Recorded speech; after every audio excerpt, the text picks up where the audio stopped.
The murder of President John F. Kennedy 50 years ago this month and the death of his assassin, Lee Harvey Oswald, 2 days later, opened the door to a half-century of speculation and conspiracy theories. Oswald was originally arrested for the killing of a police officer shortly before he was also ID'd as the president's killer. Tonight, in a rare interview, we are hearing from the now 93-year-old retired detective who first interrogated Oswald and who was escorting him from the police station when he, too, was gunned down. The police had their man, but in the time it took Jack Ruby to raise a gun from his side. He had the pistol in his hand and holding it against his leg. You knew that gun was meant for Oswald at that point? Oh, yeah. Lee Harvey Oswald, the president's alleged assassin, he's been shot. Was dead. Shot as he was escorted through a crush of police and reporters. He was handcuffed to Dallas police detective Jim Lavelle. I jerked back on him to pull him behind me.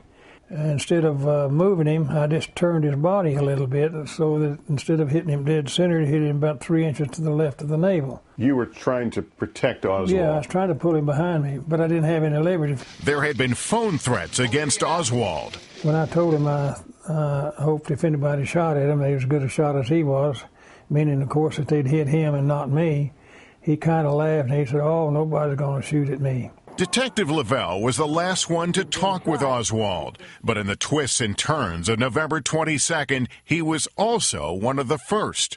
45 minutes after the president was shot, word came that a Dallas police officer had been shot and killed. The suspect, Lee Harvey Oswald, and Detective Jim Lavelle was assigned the case. Lavelle questioned Oswald, unaware at that moment of his connection to the president's shooting.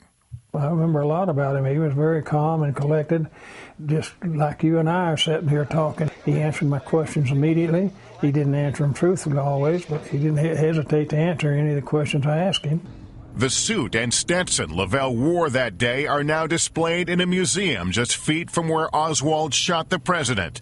Lavelle accepts his place in history and history's judgment. Did you feel that you failed in your duty to protect him?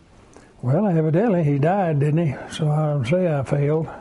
It's a story Kate Grinling grew up hearing. Lavelle's granddaughter, now a filmmaker, decided 3 years ago to document her grandfather's story. As I started to interview his colleagues and reporters from back then and learn more and more about the whole incident, a larger story started to stand out to me. The prime suspect, 24-year-old Lee Oswald of Dallas. In the documentary Capturing Oswald, premiering this coming week, Gringling focuses her lens on what she believes is an overlooked feat of detective work by Dallas police. When you look at some more recent events, the Unabomber and the Boston bombers, how long it took to find the alleged perpetrators, it's pretty astounding that back in 1963, without the walkie-talkies, without the GPS, that they were able to capture Oswald in 88 minutes. And on that point, Jim Lavelle agrees. Dismissing the various theories, he is certain the man he came face-to-face with and who died before his eyes planned and carried out the assassination of President Kennedy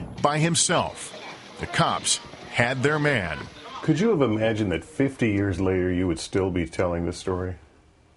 I couldn't imagine it back then. In fact, if anybody had asked me right after it happened how long it'd be in the news, I said, give it 6 months and you won't hear anything else about it. Well, you were wrong.